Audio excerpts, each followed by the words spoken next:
दुख में सुमिरन सब करे, सुख में करे न कोई, जो सुख में सुमिरन करे तो दुख काहे को होई। ओम श्री कृष्ण। सुप्रभात। आप सभी का मेरे YouTube चैनल पर हार्दिक स्वागत है। आज के इस वीडियो में मैं आपको सुनाने वाला हूँ भगवान कृष्ण के चमत्कार की कहानी। बहुत बार ऐसा होता है कि भगवान साक्षात ना आकर अपने भक्तों को एक जरिया बनाते हैं, एक दूसरे की मदद करने के लिए, एक दूसरे का साथ देने के लिए। कई बार हम बहुत कुछ अच्छा काम करते हैं जो हमने कभी करने के बारे में सोचा नहीं होता और वह काम अचानक हमारे हाथों से हो जाता है। तो जानते हैं उस काम को करवाते हैं भगवान, पर उसका पुण्य और आनंद हमें मिल जाता है।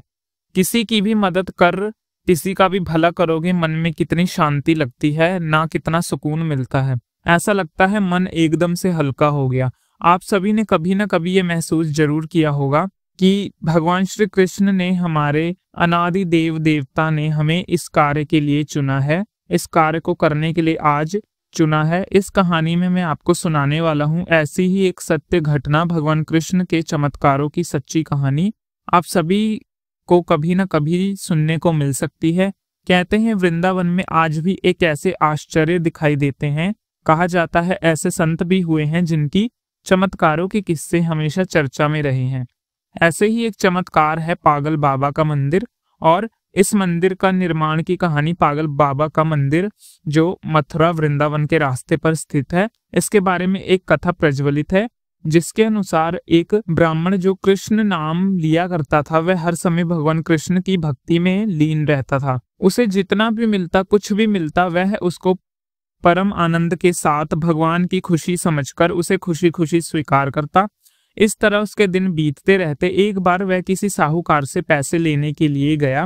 साहूकार ने उसको पैसे वापस देने के दिनों को तय कर लिया। साहूकार ने जल्द ही पैसे लौटाने का वादा भी ले लिया।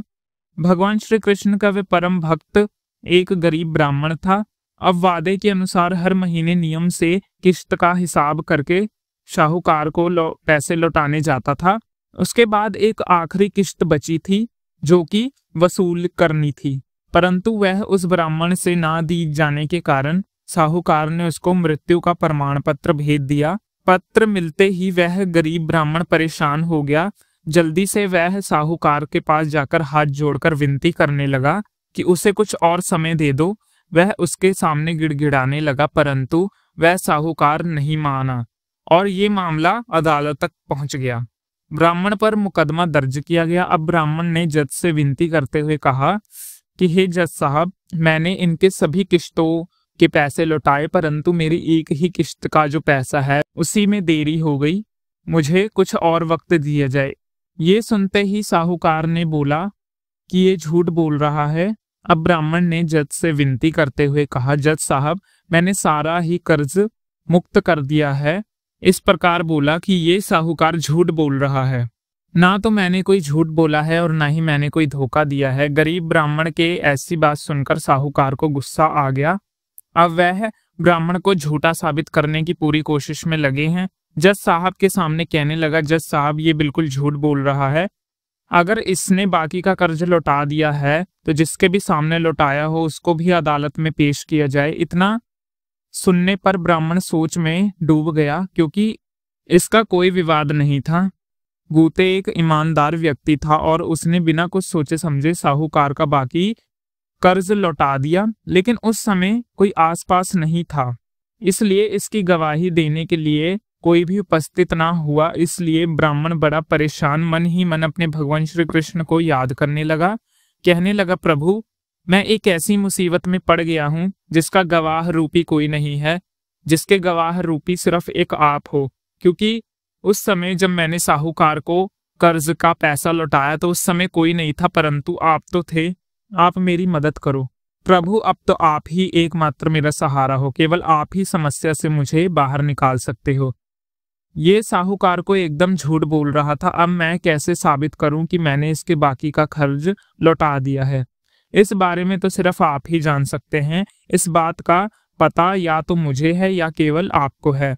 अब तो मैं आपको ही गवाह बनाऊंगा। हे प्रभु, आज तो जज साहब के सामने मैंने अपना ही नाम गवाह में लेने जा रहा हूं, पर जैसे उचित लगता हो वैसे करिए।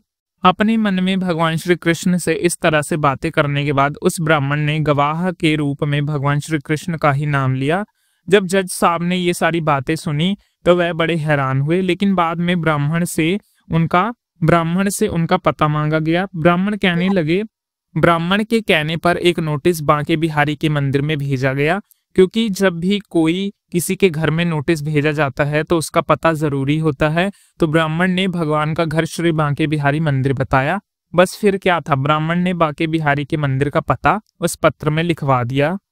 पेशी की अगली तारीख तय हुई। आप चमत्कार देखिए, पेशी की अगली तारीख हुई और एक बूढ़ा आदमी अदालत में पेश हो गया और ब्राह्मण की तरफ से गवाही देते हुए कहने लगा, जज साहब, ये ब्राह्मण शाहूकार के पैसे लौटाता था, तब मैं इसी के साथ होता था।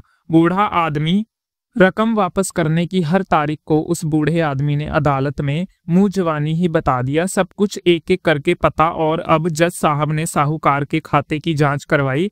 जब जांच करवाई तो साहूकार के खाते में बूढ़े आदमी द्वारा बताई गई धनराशि की तारीख और जमा करने की तारीख एकदम सही निकली। उधर वह साहूकार बड़ा चालाक था। साहूकार ने धनराशि दर्ज तो की थी, लेकिन सारे नाम फर्जी लिखे थे।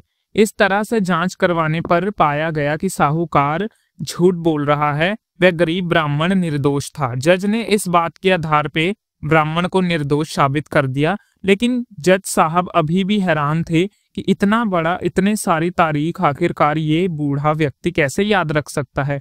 तब जज साहब ने उस बूढ़े व्यक्ति के बारे में ब्राह्मण से पूछ लिया कि एक बात बताइए, ये बूढ़ा आदमी कौन है। तो ब्राह्मण ने उत्तर दिया, ये सब जगह रहता है, लोगों ने श्याम का नाम कृष्ण कई नामों से जाना जाता है। इसके बाद जज साहब ने फिर उस गरीब ब्राह्मण से पूछा, बताइए, सच सच बताइए कि वह बूढ़ा व्यक्ति कौन था। तब वह ब्राह्मण देवता कहने लगे, सच में उसे नहीं पता था कि वह ब्राह्मण बूढ़ा कौन है। जज साहब कहने लगे कि वह बूढ़ा आदमी कौन था और कहां से आया था। तब वह गरीब ब्राह्मण कहने लगा, जज साहब, मैं सच कह रहा हूं, मैंने तो केवल बांके बिहारी के मंदिर का ही पत्र लिखवाया था। जज साहब ने जब ये बात सुनी तो उनके मन में कई प्रश्न उभरने लगे। वह सोचने लगे कि आखिरकार ये आदमी पहेली को सुलझाने के लिए अगले दिन पहुंच कैसे गया। दरअसल बात ये भी थी कि इतने तारीख और एक एक बात सारा हिसाब उसने मुंह जवानी कैसे याद रखा, क्योंकि हिसाब एकदम मुंह जवानी याद रखना साधारण बात नहीं थी। बस अपने मन में उमड़ते इन्हीं प्रश्नों का जवाब पाने के लिए जज साहब पहुंच गए बांके बिहारी के मंदिर। वहां पुजारी से जज साहब ने सारी बातें की और गरीब ब्राह्मण और साहूकार के बीच की बातें पुजारी से कही। पुजारी जी ने जज की बात सुनी और बड़ा हैरान होकर कहने लगा, जज साहब, ऐसा तो कोई भी आदमी नहीं है। अब जज साहब समझ गए कि जरूर भगवान श्री कृष्ण का ही ये चमत्कार रहा होगा। हो सकता है वह भगवान श्री कृष्ण बूढ़े व्यक्ति के भेष में साक्षात भगवान श्री कृष्ण ही उस अदालत में उस दिन उस बूढ़े ब्राह्मण की गवाही देने के लिए उपस्थित हुए हों। ये बात जानकर ही जज साहब ने उसी वक्त अपने जज के पद से इस्तीफा दे दिया और अपना घर परिवार छोड़ दिया, एक साधु संत बन गए तथा भगवान श्री कृष्ण की ये सच्ची घटना, कहा जाता है भगवान श्री कृष्ण की ये एक सच्ची घटना है। स्थानीय लोगों का मानना है बहुत साल बाद पागल बाबा के नाम से वृंदावन में लौटे और तब उन्होंने वहां पागल बाबा मंदिर का निर्माण कराया। पागल बाबा का मंदिर कैसे बना, इसके बारे में एक और मान्यता भी कही जाती है कि जज को जब ये बात पता चली, उसके सामने साक्षात श्री कृष्ण अदालत में गवाही देने के लिए पेश हुए, तब वह अपना सब कुछ छोड़कर बांके बिहारी मंदिर में भगवान श्री कृष्ण को ढूंढने लगे। इस बात ने जज साहब को पागल कर दिया था। इसके बाद वह इस प्रकार जब जज साहब किसी भी भंडारे में जाते तो पतलों की जूठन उठाते, उस जूठन में से आधा जूठन ठाकुर जी को अर्पित करते और आधा खुद खा लेते। उन्हें ऐसा करता देख लोग उनके खिलाफ हो गए और लोगों ने उन्हें मारना पीटना शुरू कर दिया, लेकिन वह फिर भी नहीं सुधरे। जूठन बटोर कर आधा जूठन खुद खाते और आधा जूठन बांके बिहारी को खिलाते। लोग इनसे इतना परेशान हो गए कि लोगों ने उनके खिलाफ योजना बनाई, जिसके अनुसार अपने पतलों में उन्होंने कुछ भी नहीं छोड़ा। वह जब भी भंडारे में जाते तो उन्हें जूठन मिलती, परंतु इस बार जब वे भंडारे में गए तो उन्हें कोई भी बासी जूठन ना मिली। लोगों ने ऐसा इसी प्रकार किया ताकि ये पागल ठाकुर जी को जूठन ना खिला सके। लेकिन जज साहब जो कि पागल बन चुके थे, उन्होंने फिर भी सभी पतलों को पहुंचकर एक निवाला इकट्ठा किया और अपने मुंह में डाल लिया। और फिर उन्होंने बोला, अरे यार, ये मैंने क्या किया, मैंने अपने ठाकुर जी को भोग लगाए बिना ही खा लिया। जैसे ही उन्होंने इस बात का एहसास हुआ, जब उन्हें इस बात का एहसास हुआ कि उन्होंने बिना भोग लगाए ही निवाला मुंह में रख लिया है, तब उन्होंने मुंह के अंदर रखा हुआ निवाला नहीं निगला, यानी उन्होंने अपने गले से ही उस निवाले को नहीं उतराया। वह सोचने लगे, अगर मैं पहले खा लूंगा तो ठाकुर जी का अपमान हो जाएगा, भोजन को मैं थूक देता हूं तो अन्न का अपमान हो जाएगा। अब वह पागल अपने मुंह में निवाला लिए हुए ठाकुर जी का ध्यान करता रहा। अचानक से बाल गोपाल एक सुंदर से बालक के रूप में पागल जज के पास आए और कहने लगे, क्यों जज साहब, आज मेरा भोजन कहाँ है? ये बात सुनते ही जज साहब की आंखें आंसुओं से भर गई और मन ही मन वह रोने लगे और कहने लगे, गुरुजी, मुझसे बहुत भारी गलती हो गई, मुझे माफ कर दीजिए। ठाकुर जी मुस्कुराते हुए कहने लगे, आज तक तो तुमने मुझे लोगों का जूठन खिलाया, किंतु आज अपना ही जूठन खिला दो। जज साहब की आंखों में आंसू आ गए, जो कि रुकने का नाम ही नहीं ले रहे थे। रोते रोते वह बाल गोपाल के चरणों में गिर पड़े और वहीं उन्होंने अपना प्राण त्याग दिया। और आज भी जज साहब उस समर्पित पागल नाम का विशाल मंदिर वृंदावन में स्थित है। कहते हैं कि यहाँ आने वाले कोई भी व्यक्ति खाली हाथ नहीं जाते। अपने भक्तों की हर मनोकामना वे पागल बाबा और कृष्ण कन्हैया जरूर पूरी करते हैं। पागल बाबा के नाम का एक आश्रम भी बना है, जो कि बहुत चमत्कारी है।